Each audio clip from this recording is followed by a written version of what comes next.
warahmatullahi wabarakatuh. Kembali lagi kawan di Legenda Catur Dunia, masih dari Champion Chess Tour seri pamungkas seri final yang berlangsung di Toronto dengan menggunakan permainan over the board, menggunakan papan catur kawan, bukan media online atau komputer lagi, dan sudah memainkan match day ketiga. Berikut inilah hasil-hasilnya kawan, memainkan dua babak, babak kelima dan babak keenam.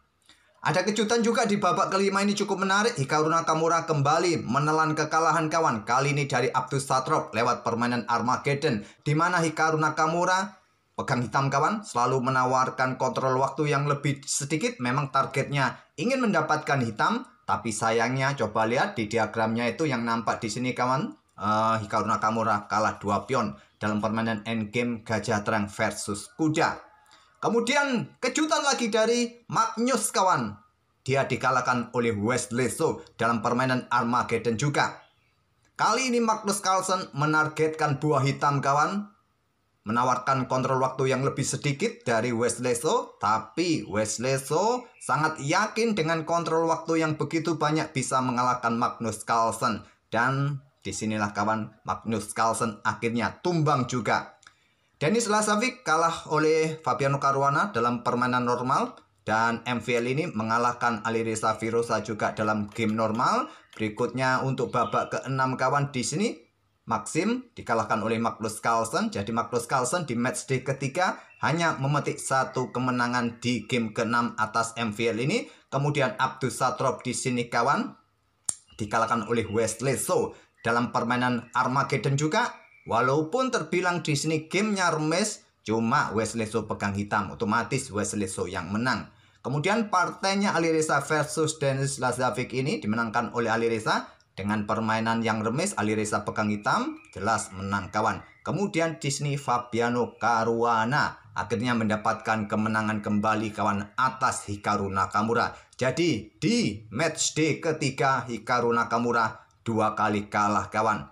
Sekarang posisi klasemennya, tentu saja Wesley So memimpin turnamen ini selisih 1 poin atas Magnus Carlsen, diikuti Fabi, Nordicberg, Abdus Satrov, MVL, Alireza, Hikaru Nakamura bersama Denis Lazovic hanya punya 1 poin saja. Sampai 6 game ini artinya Nakamura hanya 1 kali memetik kemenangan atas Alireza Firoza kemarin.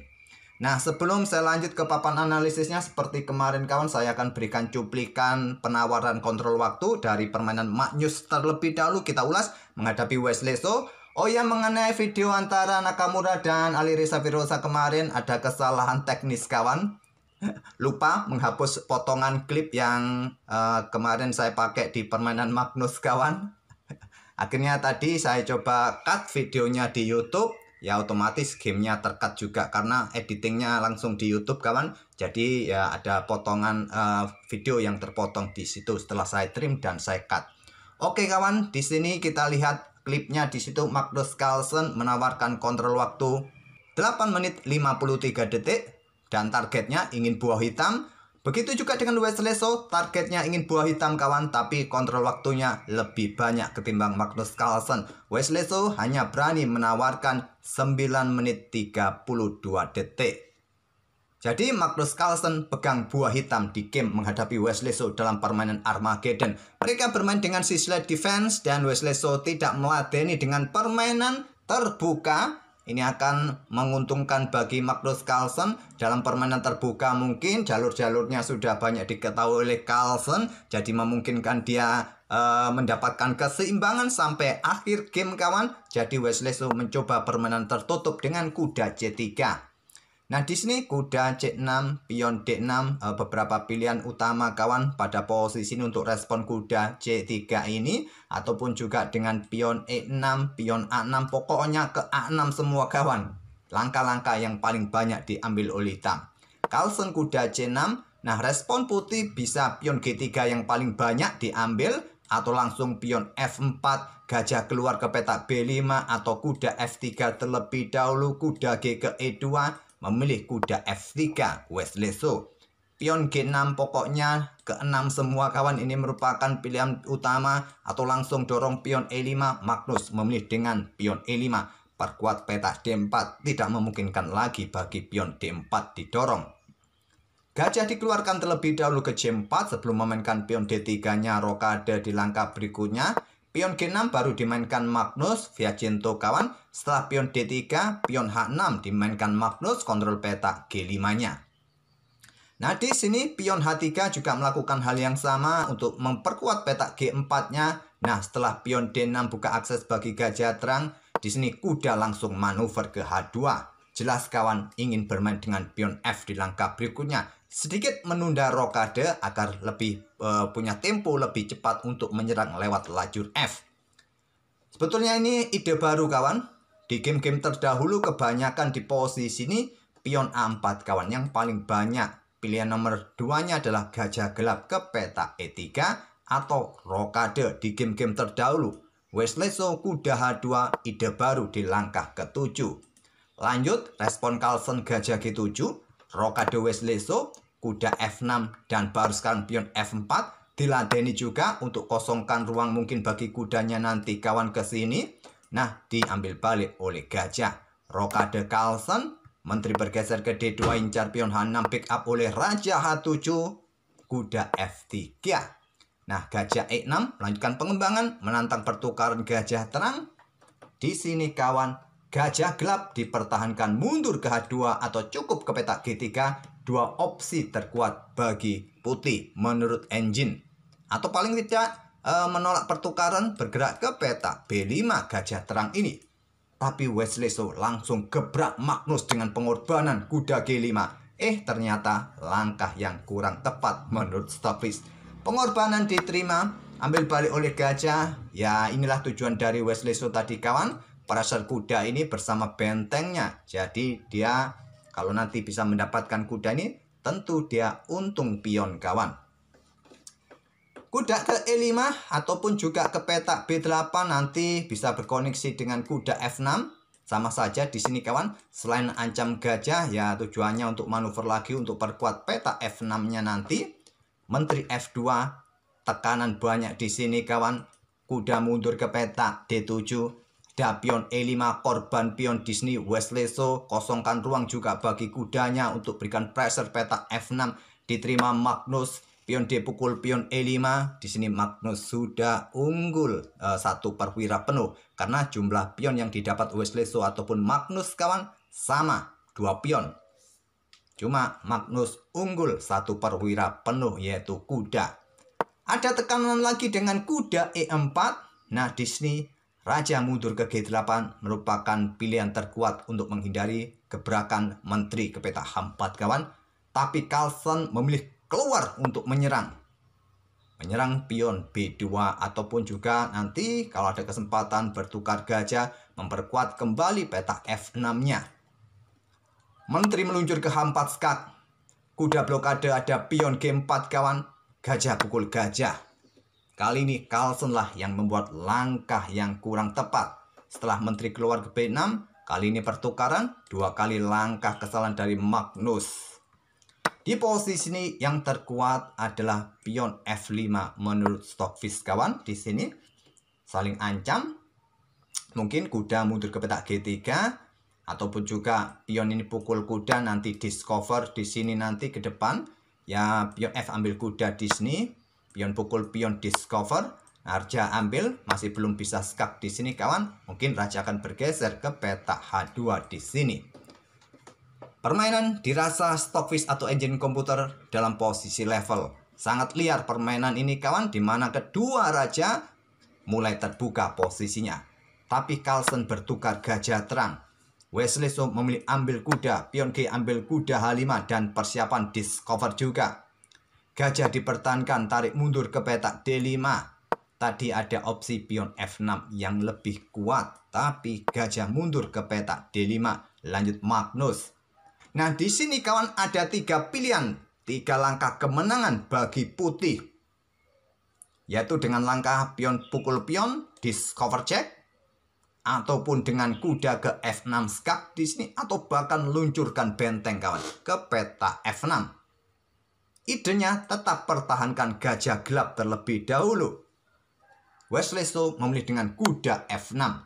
Kira-kira kalau pion pukul pion terlebih dahulu discover, Kalau raja bergerak ke sini ya alamat sudah kawan, satu langkah. Kalau raja ambil pion ini bisa diikuti gajah ke F6 kawan. Nanti berikan tempat bagi menteri juga melakukan serangan, melakukan skak di sini, nanti disusul kuda juga. Ancamannya di sini bisa skak mat juga kawan, macam-macam. Kalau disikat oleh gajah di sini, benteng yang ambil balik kawan. Kalau disikat menggunakan kuda, menteri melakukan skak di sini, mau bergerak ke sini diikuti kuda. Kalau tidak mau terkena skak mat, menteri jatuh di langkah berikutnya kawan, repot juga. Sama kawan, ide apapun nanti kemungkinan menteri juga jatuh. Memilih kuda F6 skak, kuda pukul kuda, ambil balik oleh benteng, ancam menteri. Dan jelas kawan, tekanannya nanti di sini discover kawan, bahaya juga. Magnus korban menteri langsung sikat benteng. Langkah blunder ternyata yang terkuat dengan gajah. Kemudian apa di sini? Pion pukul pion discover terlebih dahulu. Raja ambil, kalau bergerak ke sini ya ancamannya skak mat. Tentu saja kawan, raja ambil, kemudian diikuti menteri bergerak melakukan skak. Raja bergeser, diikuti benteng F1 skak. Raja bergeser, benteng sikat gajah. Ini juga menteri hitam jatuh kawan. Cuma bedanya di sini kalkulasi dari engine, permainan dirasa masih cukup. Ya, hitam masih bisa bertahan lah untuk beberapa saat. Tapi lagi-lagi kalau kita bermain tanpa menteri kawan, apalagi putih masih punya dukungan gajah gelap, ini juga bisa bikin repot. Menteri ambil pion yang di sini, apakah kalian ambil pion yang di sini atau gajah coba nanti blokade akses. Menteri kawan di sini benteng siap menusuk gajah, diikuti pion F6 mungkin. Engine menilai permainan masih cukup level bagi hitam jika gajah sikat benteng. Tapi lagi-lagi tetap menteri ini jatuh. Itulah yang mungkin sudah dikalkulasi oleh Magnus Carlsen kawan. Dan coba lihat kontrol waktu sampai langkah ke-22 ini. Wesley So memiliki 7 menit 16 detik. Magnus 2 menit 46 detik. Saat penawaran kawan, Wesley So bilang bahwa dia memang kalah waktu, kalah penawaran padahal targetnya hitam. Tapi dia pegang putih dan dia sangat percaya diri. Saat pegang putih dengan kontrol waktu yang banyak, bisa mengalahkan Magnus Carlsen. Dan kepercayaan dirinya terbayar sekarang kawan di sini. Pion dorong, ambil oleh menteri. Gajah pukul gajah, Wesley So tidak terburu-buru ambil balik. Melakukan skak terlebih dahulu untuk defleksikan posisi raja agar tidak ada ancaman juga dilajurkan oleh benteng hitam. Jadi ingin mendapatkan tempo terlebih dahulu kawan. Raja bergeser, skak lagi, raja bergeser ke situ, skak lagi, bergeser ke situ. Nah, raja bergerak ke F2. Tidak ingin melakukan trifold kawan dan menghindari ancaman lajur G kawan. Benteng G8 tetap ingin menusuk G2. Ada menteri H4 skak memaksa raja bergeser ke petak G6 ke lajur G diikuti benteng G1 skak. Raja ke petak terang F5, ada menteri H7 skak. Ingin mendapatkan benteng tapi benteng masih bisa blokade dengan dukungan pion.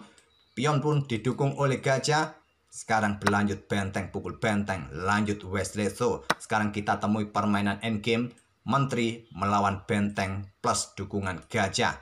Wesley So masih mempunyai 5 pion. Sama-sama mempunyai 5 pion kawan. Kalau hitungan kalkulasinya Wesley So hanya unggul. Materi hanya 1 poin saja.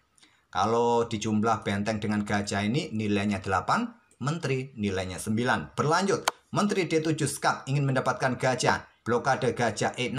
Menteri preteli pion ancam benteng, benteng bergeser coba incar pion di sini. Pick up oleh raja, pion G5 dorong, menteri G7.